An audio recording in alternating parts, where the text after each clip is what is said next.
السلام علیکم دوستو، آج کی کہانی ہے ایک ایسے شخص کی جس نے دنیا کی چکا چوند میں آخرت کو بھلا دیا۔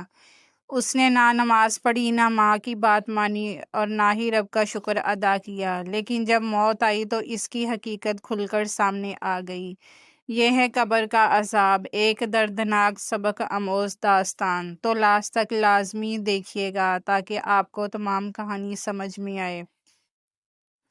جنید ایک کامیاب تاجر تھا، بڑی گاڑی، بڑا گھر، مگر دل میں سکون نہیں تھا۔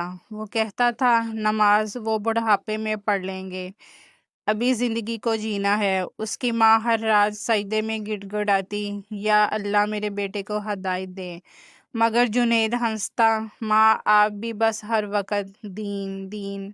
ایک دن اس کی ماں کا انتقال ہو گیا، جنازہ ہوا، قبر میں دفنایا گیا، لیکن جنید نہ رویا نہ دعا مانگی، بس فون پر بیزی رہا۔ لوگ حیران تھے، مگر وہ کہتا تھا سبھی نے جانا ہے۔ کچھ ہی مہینوں بعد جنید ایک حادثے کا شکار ہو گیا، گاڑی کا ایکسیڈنٹ، اور وہ موقع پر ہی دم توڑ گیا۔ لوگوں نے جنازہ پڑھایا، دفنایا، مگر اس کا اصل سفر شروع ہو چکا تھا۔ قبر میں اندھیرا تھا، مکمل خاموشی۔ پھر اچانک دو فرشتے آئے۔ انہوں نے سخت آواز میں پوچھا، من ربک، ما دینک، من نبیک۔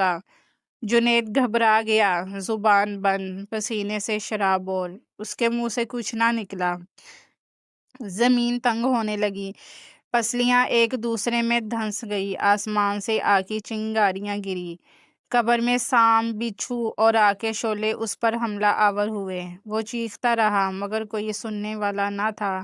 ایک آواز آئی، یہ اس کا انجام ہے جو رب کو بھول گیا۔ قبر میں جنید نے چیخ کر کہا، یا اللہ مجھے دنیا میں لوٹ، میں نماز پڑھوں گا، ماں کی خدمت کروں